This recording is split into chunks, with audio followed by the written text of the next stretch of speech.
आप सभी का आपके अपने ऑनलाइन इंस्टीट्यूट निशांत ज्ञान के यूट्यूब प्लेटफॉर्म पर मैं नितिन उपाध्याय आप सभी का स्वागत करता हूं, अभिनंदन करता हूं आज के अपने इस वीडियो में। मित्रों, आप सभी के बीच आज मैं जो है नोट्स के माध्यम से आपके बीच रूबरू हो रहा हूं। सीडीपी की यह अगली क्लास है। इस क्लास में व्यक्तिगत विभिन्नता को मैं आपको पढ़ाने वाला हूं। मित्रों, आप सभी लोग व्यक्तिगत विभिन्नता को कितनी तरीके से और किस स्तर पे कैसे कैसे पढ़ते हैं मुझे उससे मतलब नहीं है, लेकिन आज मैं अपनी तरफ से व्यक्तिगत विभिन्नता के चैप्टर को क्लोज करता हूं यूपी टेट के अकॉर्डिंग। मित्रों, आप सभी लोग जानते हैं हम जितनी भी वीडियोज सीडीपी से रिलेटेड दे रहे हैं पूरी तरीके से यूपी टेट से एकदम यूपी टेट के सिलेबस को लेकर के टारगेटेड है, उसे एक भी पॉइंट इधर उधर नहीं हो रहा है। प्रीवियस ईयर के क्वेश्चन को देखते हुए हमारे नोट्स तैयार किए जा रहे हैं। देखिएगा, इसमें जो आपको नोट्स मैं दे रहा हूं कुछ चीज़ें आपको नोट्स में एक्स्ट्रा भी मिल रही हैं, तो जो भी बच्चा नोट्स लिया होगा उसे पता चल गया होगा कुछ चीज़ें तो आपको एक्स्ट्रा मिल रही हैं। तो जो चीज़ें मैं आपको वाइट बोर्ड के माध्यम से नहीं दे पाता हूं वो शायद इस माध्यम से मैं आपको दे पाता हूं। वैसे आप सभी लोगों का जो प्रॉपर सहयोग मिलना चाहिए उस स्तर का सहयोग मुझे नहीं मिल पा रहा है, लेकिन फिर भी मैंने कमिटमेंट जो किया है उस कमिटमेंट को पूरा करने का भरसक प्रयास करूंगा और लगातार अहर्निश आपके लिए परिश्रम करता रहूंगा। जो भी बच्चा नोट्स बना रहा है बेहतर है, जो बच्चा जो है हमारे नोट्स को लेना चाहता है वह डिस्क्रिप्शन बॉक्स वाले लिंक का प्रयोग करके नोट्स को ले सकता है। पार्ट वाइज नोट्स अभी आपको मिल रहे हैं, बहुत जल्द आपकी सीडीपी समाप्त हो जाएगी, पुनः ईवीएस के नोट्स आपको जाने लगेंगे। ठीक है, इस तरीके का नोट्स आपके सामने है। डेमो यही है, कुछ लोग कहते हैं डेमो दिखाइए, डेमो यही है। ठीक है, चलिए बात करते हैं मित्रों व्यक्तिगत विभिन्नता की। तो व्यक्तिगत विभिन्नता का मतलब क्या होता है कि दो व्यक्तियों में जो विभिन्नता होती है, किन्हीं भी दो व्यक्तियों में जो विभिन्नता होती है उसे हम व्यक्तिगत विभिन्नता का नाम देते हैं। मित्रों, आप सभी लोग जानते हैं कि आप एक ही माँ के कोख से दो भाई जन्म लेते हैं, लेकिन उन दोनों भाइयों के गुणों में परिवर्तन होता है, अर्थात उनके गुण कभी भी मेल नहीं खाते हैं। ठीक है, तो जो दो व्यक्तियों के बीच में विभिन्नता होती है, चाहे वह उनके अभिप्रेरणा से हो, चाहे वह उनके शारीरिक बनावट से हो, चाहे मानसिक बनावट से हो, चाहे बुद्धि से हो, चाहे जीवन मूल्यों से हो, जो उनके गुणों में विभिन्नता पाई जाती है दो व्यक्तियों में, उनकी व्यक्तिगत विभिन्नता का परिचायक होती है। ठीक है, तो उम्मीद करता हूं व्यक्तिगत विभिन्नता को आपने समझ लिया। व्यक्तिगत विभिन्नता का सर्वप्रथम संप्रत्यय या अवधारणा। मित्रों, एक चीज ध्यान रखिएगा कि सबसे ज्यादा मनोविज्ञान की भाषा में संप्रत्यय शब्द का इस्तेमाल होता है, और उस संप्रत्यय का मतलब क्या होता है? संप्रत्यय का मतलब होता है कॉन्सेप्ट। कॉन्सेप्ट का मतलब होता है अवधारणा।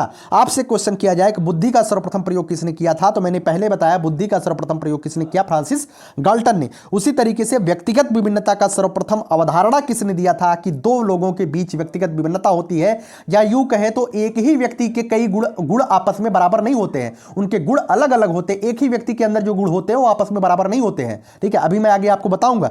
तो व्यक्तिगत विभिन्नता का सर्वप्रथम जो अवधारणा या कॉन्सेप्ट दिया था वो किसने दिया था? फ्रांसिस गाल्टन ने दिया था। यह क्वेश्चन आपके यूपी टेट में आएगा। ठीक है, तो ऐसे ही क्वेश्चन आते हैं। फ्रांसिस गाल्टन ने जिस पुस्तक में इसे दिया था उस पुस्तक का नाम था हेरिडेटरी जीनियस। ठीक है, फ्रांसिस गाल्टन की एक पुस्तक है जिसका नाम है हेरिडेटरी जीनियस। इसमें इन्होंने व्यक्तिगत विभिन्नता की बात की थी। आपसे क्वेश्चन पूछा जाएगा कि व्यक्तिगत विभिन्नता का सर्वप्रथम प्रयोग किसने किया था? फ्रांसिस गाल्टन ने किया था। और अगर आपसे क्वेश्चन पूछा जाए कि फ्रांसिस गाल्टन ने किस पुस्तक में व्यक्तिगत विभिन्नता की बात की थी, तो हेरिडेटरी जीनियस में किया था। ये बातें क्यों मैं लिख रहा हूं? क्योंकि यह चीजें जो है आपके यूपी टेट में फैक्चुअल क्वेश्चन के तौर पे आपके सामने आते हैं। निश्चित तौर पे इन चीजों को जानना आपके लिए आवश्यक है। आगे बात करते हैं मित्रों, व्यक्तिगत विभिन्नता मात्रात्मक या संख्यात्मक होती है, ना कि गुणात्मक होती है। इंपॉर्टेंट फैक्ट के तौर पे आप इसे लिख लीजिएगा। ठीक है, इंपॉर्टेंट तौर के फैक्ट में आप इसे लिख लीजिएगा। जो व्यक्तिगत विभिन्नता होती है वह मात्रात्मक होती है या संख्यात्मक। मात्रात्मक को ही हम संख्यात्मक बोलते हैं। यह मात्रात्मक या संख्यात्मक होती है, यह गुणात्मक नहीं होती है। ठीक है, समझ में आया ना? आगे मैं प्रश्नों के माध्यम से इसे क्लियर करने का प्रयास करूंगा। ठीक है, अभी आपको लग रहा होगा चीजें आपको समझ में नहीं आ रही हैं, लेकिन इस चीज को तो आप अपने दिमाग में रट लीजिए कि जो व्यक्तिगत विभिन्नता होती है या संख्यात्मक रूप से समान होती है, मात्रात्मक या संख्यात्मक होती है, सॉरी मात्रात्मक या संख्यात्मक होती है, गुणात्मक नहीं होती है। ठीक है, आगे बात करते हैं मित्रों। परिभाषा एक देख लीजिए। मनोविज्ञान की वह शाखा क्या है? मनोविज्ञान की वह शाखा जिसमें मात्रात्मक संख्यात्मक विभेद करने वाली विभिन्नता को व्यक्तिगत विभिन्नता कहते हैं। अर्थात गुणात्मक भेद नहीं किया जाता है, मात्रात्मक अथवा संख्यात्मक भेद किया जाता है। रट लीजिए, दिमाग में बैठा लीजिए कि व्यक्तिगत विभिन्नता में मात्रात्मक या संख्यात्मक भेद किया जाता है, गुणात्मक विभेद नहीं किया जाता है। इस बात को ध्यान रख लीजिए। अर्थात अच्छा समझने का प्रयास करिएगा, इसका मतलब क्या होता है। इसका मतलब ये होता है कि आपका कोई गुण मैं ले लिया, जैसे आपका मैंने शारीरिक गुण ले लिया, ठीक है, आपका शारीरिक गुण ले लिया, और अगले व्यक्ति आपके ही भाई का शारीरिक गुण मैंने ले लिया। इन दोनों में जो गुण है, आपका एक गुण उनका एक गुण, मात्रात्मक रूप से विभेद है, ठीक है, मात्रात्मक अर्थात एक गुण आपका एक गुण आपके भाई का अलग अलग होगा। एक गुण चाहे वो आपका शारीरिक हो या आपकी बुद्धि हो, आपकी बुद्धि लब्धि हो या उसकी बुद्धि लब्धि हो, बराबर नहीं हो सकती, थोड़ा बहुत अंतर होगा। आपका शारीरिक बनावट उसका शारीरिक बनावट अंतर है, आपके जीवन मूल्यों आपके चरित्र आपके वृत्ति में अंतर है, उसके चरित्र उसके आचरण में अंतर है, दोनों का आचरण एक नहीं हो सकता है। तो यही कारण है कि एक एक गुणों को लेकर के हम करते हैं, ना कि ढेर सारे गुणों का कॉम्बिनेशन लेकर के। गुणात्मक का मतलब क्या है, ढेर सारे गुणों का कॉम्बिनेशन लेकर के हम विभेद नहीं स्थापित करते हैं, किसी एक गुण को पकड़ते हैं और दूसरे व्यक्ति में उस गुण को देखते हैं तो दोनों में विभेद हो जाता है। इसी वजह से कहा जाता है जो व्यक्तिगत विभिन्नता होती है वो मात्रात्मक या संख्यात्मक होती है, न कि गुणात्मक होती है, ठीक है। काफी चीजों को जोड़ करके हम विभिन्नता नहीं देखते, एक चीज को उठाएंगे तो विभिन्नता हमें दिख जाएगी। तो यही होता है मनोविज्ञान की वह शाखा जिसमें मात्रात्मक या संख्यात्मक विभेद करने से विभिन्नता को व्यक्तिगत विभिन्नता कहते हैं। चलिए आगे दो परिभाषाएं आपको याद करनी है, एक बीएफ स्किनर साहब हैं और एक है टॉयलर महोदय। टॉयलर महोदय और स्किनर साहब की व्यक्तिगत विभिन्नता की यह जो परिभाषा है बहुत महत्वपूर्ण है, काफी बार पूछा गया है। स्किनर साहब ने कहा है कि मापन किया जाने वाला प्रत्येक पहलू, ध्यान से सुनिएगा, मापन किया जाने वाला प्रत्येक पहलू या प्रत्येक पक्ष, पहलू को पक्ष बोलते हैं, व्यक्तिगत विभिन्नता का पक्ष होता है। जो भी चीजें आप शरीर मनुष्य के व्यक्ति में नाप सकते हैं, माप सकते हैं, उसके बुद्धि को माप सकते हैं, उसके चरित्र को माप सकते हैं, उसके जीवन मूल्यों को माप सकते हैं, उसके अभिवृत्ति को नाप सकते हैं, उसके क्षमता को नाप सकते हैं, उसकी अभिप्रेरणा को नाप सकते हैं, जो भी चीजें आप माप सकते हैं वह चीजें उसकी व्यक्तिगत विभिन्नता का पहलू होता है, बीएफ स्किनर ने कहा है। और टायलर साहब ने कहा कि शरीर के रंग रूप आकार रुचि उपलब्धि आदि विभिन्न विभिन्नता जो होती है व्यक्तिगत विभिन्नता होती है। टायलर साहब का तो बहुत महत्वपूर्ण ही है, दोनों का महत्वपूर्ण है, दोनों को आपको ध्यान रखना है। टायलर साहब ने क्या कहा, शरीर के रंग रूप आकार रुचि उपलब्धि आदि की जो विभिन्नता होती है वह व्यक्तिगत विभिन्नता का उदाहरण होता है, ठीक है। तो दोनों परिभाषाएं आपको याद करनी है, यही दो परिभाषाएं आपके लिए इंपॉर्टेंट है जो मैं दे रहा हूं। आगे मैं बात करता हूं व्यक्तिगत विभिन्नता के रूप, ठीक है। व्यक्तिगत विभिन्नता के मित्रों दो रूप होते हैं, एक रूप होता है अंतः व्यक्तिगत विभिन्नता और एक रूप होता है, यहां पर मैंने लिखा है एक रूप होता है अंतर व्यक्तिगत विभिन्नता। विभिन्नता जो है अंतर व्यक्तिगत भी होती है और अंतः व्यक्तिगत भी होती है। समझने का प्रयास करिए, मैंने लिखा है, क्या लिखा है, देखिए, किसी एक व्यक्ति के विभिन्न गुण जैसे शारीरिक, मानसिक, क्रियात्मक, बुद्धि, अभिरुचि, क्षमता, अवस्थाएं, जीवन मूल्य, अभिप्रेरणा, विभिन्नता पाई जाती है। किसी एक व्यक्ति के अंदर अगर उसके गुणों में विभिन्नता पाई जा रही है तो वह अंतः व्यक्तिगत विभिन्नता का रूप होगा। क्या आपकी अभिप्रेरणा आपकी क्षमता को प्रदर्शित करता है, विभिन्नता नहीं पाई जाती है? बिल्कुल पाई जाती है।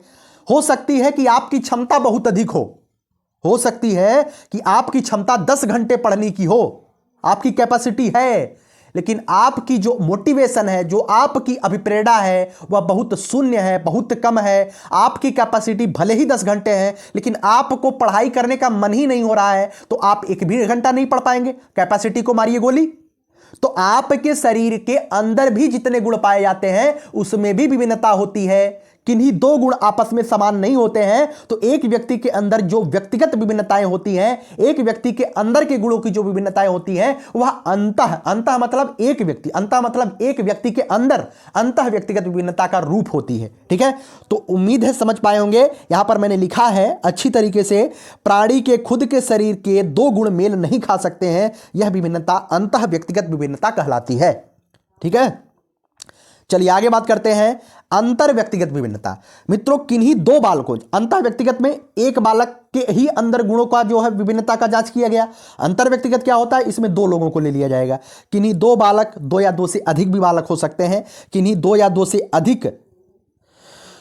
दो से अधिक बालकों के गुणों की जब तुलना की जाएगी तो उनमें जो विभिन्नता पाई जाएगी वह अंतर व्यक्तिगत विभिन्नता कहलाएगी। उम्मीद करता हूं समझ पाए होंगे, ठीक है।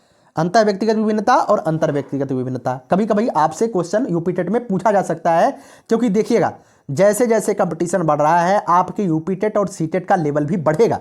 तो जरूरी है कि आप जो है मनोविज्ञान के हर एक पहलू से अपने आप को परिचित करवाएं। एक शब्द है मित्रों वृत्ति। क्या शब्द है? वृत्ति। आज मैं ये शब्द देख रहा था, वृत्ति। अब इस वृत्ति शब्द, मनोविज्ञान में वृत्ति शब्द का प्रयोग हो रहा है। वृत्ति शब्द का मतलब क्या होता है? वृत्ति शब्द का मतलब होता है मित्रों आपके आचरण से, आपके चरित्र से, या यूं कहें तो आपके नजरिए से, या यूं कहें तो वृत्त का मतलब होता है आपके नियत से। ठीक है, किसी महिला को मैं एक नॉर्मल सा उदाहरण देकर के मैं आपको बताता हूं वृत्ति क्या होती है। वृत्त का मतलब होता है नजरिया या नियत। ठीक है, इस उदाहरण से आप उम्मीद है समझ पाएंगे अच्छी तरीके से। जो मैं उदाहरण आपको देने चाह रहा हूं, इसके कई उदाहरण दे सकता हूं, लेकिन इस उदाहरण से आप समझ पाएंगे। किसी महिला को आप किस वृत्ति से देखते हैं, वृत्त का मतलब किसी महिला को आप किस नजरिए से देखते हैं। वह महिला एक महिला ही होती है जो आपकी पत्नी होगी, एक महिला ही होती है जो आपकी मां होती है, एक महिला ही आपकी बहन होती है, एक महिला ही आपकी बुआ होती है, एक महिला ही आपकी, जो भी मानिए, महिला को देखने का नजरिया अलग अलग होता है, वही आपकी वृत्ति निर्धारण करती है। ठीक है, तो वृत्ति का मतलब होता है नियत या नजरिया या आचरण, या इसे चरित्र भी बोलते हैं। उम्मीद करता हूं समझ पाए हैं वृत्ति क्या होती है। व्यक्तिगत विभिन्नता के क्षेत्र क्या होते हैं? मित्रों, वैसे तो व्यक्तिगत विभिन्नताओं के ढेर सारे क्षेत्र हैं, ढेर सारे आयाम हैं। उसकी परिचर्चा करने लगेंगे तो निश्चित तौर पे हम और आप अपने मुख से उसकी परिचर्चा नहीं कर सकते हैं। लेकिन मनोवैज्ञानिकों के अनुसार व्यक्तिगत विभिन्नता के 3 क्षेत्र बताए गए हैं जिसकी परिचर्चा हम और आप जो है कर सकते हैं। तो पहला है संज्ञानात्मक क्षेत्र। संज्ञानात्मक क्षेत्र से संबंधित होता है आपके ज्ञान से, आपके दिमाग के उपज से। तो कोई भी दो बालक जो है, जो संज्ञान, जो बुद्धि होती है, जो चिंतन होता है, जो शैक्षिक उपलब्धि होती है, या जो उनकी सृजनात्मक रूप होता है, वह एक समान नहीं होता है। यह जो है उसमें विभिन्नता होती है। कोई भी व्यक्ति बुद्धि से एक समान हो सकता है, दो बालक नहीं हो सकता। चिंतन भी अलग अलग होता, उसकी शैक्षिक उपलब्धि कोई 76 पाएगा, कोई 77 पाएगा, कोई 80 पाएगा। अभी आपके सीटेट का आंसर किया आया है, कोई 117 पाया है, कोई 123 पाया है, कोई 125 पाया है, कोई 127 पाया है ना। तो सबके दिमाग में जो है शैक्षिक उपलब्धियों में अंतर होता है। तो शैक्षिक उपलब्धियां जो होती है, जो सृजनात्मकता होती है, जो क्रिएटिविटी होती है, जो इंटेलिजेंस होता है, जो आपकी चिंतन होती है, वह सभी चीजें संज्ञानात्मक क्षेत्र में आती है, कॉग्निटिव डोमेन में आती है। इस वजह से इसे जो कहा जाता है संज्ञानात्मक क्षेत्र में व्यक्तिगत विभिन्नता। आगे बात करते हैं मित्रों भावात्मक क्षेत्र, जो आपकी भावनाएं होती हैं। ठीक है, यहां पर देखिए मैंने लिखा है कोई भी दो बालक, यही मैं लिख रहा था और इसी में आया था, कोई भी दो बालक वृत्ति अर्थात नजरिया, यहां मैंने लिखा है कोई भी दो बालक वृत्ति, जो आपकी भावनाएं होती हैं, आचरण आपकी भावना को प्रदर्शित करता है, आपकी भावना कैसी है। कोई भी दो बालक वृत्ति से अर्थात आचरण से, अर्थात नजरिए से, अर्थात चरित्र से, कोई भी दो बालक क्षमता से, क्षमता भी भावना के अंतर्गत आती है। कोई भी दो बालक अपने इंटरेस्ट से, इंटरेस्ट भी आपकी भावना के अंदर ही आती है। आपकी भावना होती है कि आपको आर्मी में जाना है, आपकी भावना होती है आपको मास्टर बनना है, आपकी भावना होती है आपको पुलिस में जाना है, आपकी भावना होती है आपको जो है किसानी करनी है। तो ये आपकी भावनाएं होती हैं, और किसी भी दो बालक की भावनाएं आपस में समान नहीं हो सकती हैं। और यही जो विभिन्नता है दो बालकों के अंदर, या भावात्मक क्षेत्र की विशेषता प्रकट करती है। ठीक है, आगे बात करते हैं मित्रों क्रियात्मक क्षेत्र। तो शारीरिक क्रिया, शारीरिक सहन शक्ति, मांसपेशियां दो बालकों में एक समान नहीं हो सकती। भाई कोई बालक बहुत जल्दी जो है अपने शरीर का विकास कर लेता है, कोई बालक बहुत धीरे करता है, कोई बालक जो है शारीरिक सहन शक्ति उसकी कमजोर होती है, थोड़ा सा जुकाम बुखार हो जाता है तो विद्यालय जाना बंद कर देता है, कोई बालक बुखार जुकाम हो जाए फिर भी विद्यालय जाएगा। ठीक है, तो अलग अलग मैटर करता है, समझ रहे हैं ना। मांसपेशियां या उसकी मजबूती, ये जो क्रियात्मक क्षेत्र का मतलब शारीरिक रूप से जो चीजें होती हैं दो लोगों में अंतर पाई जाती है। तो निश्चित तौर पे अगर मैं बात करूं तो व्यक्तिगत विभिन्नता के क्षेत्र में तो ये 3 क्षेत्र ही अधिकांशतः इसमें ही सब चीजें मिल जा रही हैं। भावनात्मक क्षेत्र में आप देख रहे हैं भावनाएं आपकी मिल जा रही हैं, संज्ञानात्मक में आपके बुद्धि और संज्ञान वाला चीज मिल रहा है, क्रियात्मक में आपके शारीरिक एक्टिविटी मिल जा रही है। तो यही व्यक्तिगत विभिन्नता के क्षेत्र होते हैं। मुझे लगता है कि व्यक्तिगत विभिन्नता को 3 क्षेत्रों में बांट करके मनोवैज्ञानिकों ने बहुत आसान कर दिया कि हम व्यक्तिगत विभिन्नता को 3 क्षेत्रों में बांट करके आसानी से इसे पढ़ सकते हैं। व्यक्तिगत विभिन्नता को मित्रों प्रभावित करने वाले कारक कौन कौन से होते हैं मैंने यहां पर लिख दिया है, क्योंकि इसे आपको समझना ही केवल है। इसमें आपको मैंने नोट्स में भी इसके आगे चीजें नहीं लिखा हूं, क्योंकि आपको केवल समझना है। यूपी टेट में क्वेश्चन यही आएगा, व्यक्तिगत विभिन्नता को प्रभावित करने वाले कारक कौन से नहीं है या कौन से हैं। ठीक है, ऐसे आएगा। तो आपको 7-8 कारक मैंने बताए हैं, तो आपको पढ़ लेना है। सबसे पहला कारक है वंशानुक्रम। वंशानुक्रम मित्रों, जिस बालक का वंशानुक्रम जैसे कोई जो है काफी हद तक प्रभावित करता है, हमेशा नहीं प्रभावित करता लेकिन काफी हद तक करता है। जैसे कि कोई बालक मास्टर का लड़का है, उसके घर में जो है बहुत बेहतरीन तरीके से उसके माता पिता अच्छे बुद्धिमान रहे हों, तो काफ़ी हद तक यह उम्मीद लगाई जाती है कि उसका बालक भी जो है पढ़ने लिखने में ठीक ठाक होगा। वातावरण, व्यक्तिगत विभिन्नता भी इस बात को प्रभावित करती है तो उसका वातावरण कैसा है। जिस बालक का वातावरण जैसा होगा वह वैसा ही बिहेव समाज के साथ करेगा। अगर उसके आसपास का वातावरण बेहतर है तो वह बेहतर रिस्पॉन्स करेगा, और अगर वातावरण खराब है तो वह खराब पॉकेट मारेगा, चोरी करेगा, छिनैती करेगा, डकैती करेगा। उसके आसपास यही धंधा चल रहा है। जाति, प्रजाति एवं देश, जिस तरीके की उसकी जाति होगी, जिस प्रजाति होगी, जैसा देश होगा वैसा ही वह कार्य करेगा। व्यक्तिगत विभिन्नता, जैसे ब्रिटेन के जो बालक होते हैं वह दिखने में गोरे होते हैं, हमारे यहाँ के बालक थोड़े से सांवले होते हैं। तो इस व्यक्तिगत विभिन्नता देख रहे हैं आप ना, कोई दिक्कत। आयु एवं बुद्धि, जो थोड़ा सा बड़ा होगा निश्चित तौर पे वह शारीरिक रूप से बलिष्ठ होगा, थोड़ा सा छोटा थोड़ा सा कम होगा। व्यक्तिगत विभिन्नता पाएगी कि नहीं, आयु के अनुसार। बुद्धि भी होती है वही। शिक्षा और आर्थिक दशा, मित्रों जिस बालक की आर्थिक दशा बेहतरीन होगी वह बेहतरीन तरीके से शिक्षा ग्रहण करेगा। जिस बालक की आर्थिक दशा कमजोर होगी निश्चित तौर पे वह कम ही उम्र में जो है काम, या यूँ कहें तो मजदूरी के चंगुल में फंस जाएगा। मुझे भी पता है, आपको भी पता है। आर्थिक स्थिति सही रहती है तभी जाकर के आप हमारे वीडियोज को आप अपने मोबाइल से देख रहे हैं। इतना तो आपकी आर्थिक स्थिति सही है कि आपके पास 10,000 की एक मोबाइल है और आप हमारे वीडियोज को देख रहे हैं। यकीन मानिए, अगर आपको लगता है कि आप बहुत संघर्ष कर रहे हैं तो आप बहुत गलत कर रहे हैं। समाज में निकल करके देख लीजिए, एक से एक पड़े हुए हैं जो कि संघर्षों के अपने मतलब संघर्ष का जो दायरा होता है उस दायरे को पार करके भी संघर्ष कर रहे हैं। देखे भी होंगे, कुछ बताने की आवश्यकता नहीं है। लिंग भेद, कहा जाता है कि लड़का होगा बढ़िया से पढ़ाई लिखाई करेगा, मैथ उसे बढ़िया आता है, लड़की को मैथ नहीं आता है, तो लिंग भेद भी कहीं न कहीं व्यक्तिगत विभिन्नता का कारण बनती है। भाषा तो व्यक्तिगत विभिन्नता का कारण बनती ही है। शहर का बच्चा थोड़ा सा स्मार्ट होता है, बढ़िया तरीके से यस नो करके बोल लेता है। हमारे गांव का बच्चा का भैया, का दादा, का हाल भाई, इस तरीके से बोलता है ना। हम गांव के बच्चे कैसे बोलते हैं, ना भैया ऐसा ना होत बाटे हमरी की है। तो इस तरीके की भाषा का बहुत बड़ा प्रभाव पड़ता है, व्यक्तिगत विभिन्नता का कारण बनती है। ठीक है, और भी बहुत सारे कारण हो सकते हैं जो कि व्यक्तिगत विभिन्नता को प्रभावित करती है। उम्मीद करता हूं चीज़ें आपको समझ में आई है। इतना ही चीज़ें मैं आपको व्यक्तिगत विभिन्नता में पढ़ाया हूं।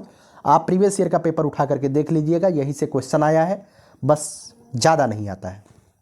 ठीक है, और जो भी चीज़ें हो सकती हैं, जैसे नोट्स आपके यही हैं। अगर आप नोट्स जो है लेना चाहते हैं तो आप जो है डिस्क्रिप्शन बॉक्स और कमेंट बॉक्स में जो पिन किया गया है वहाँ से आप ले सकते हैं।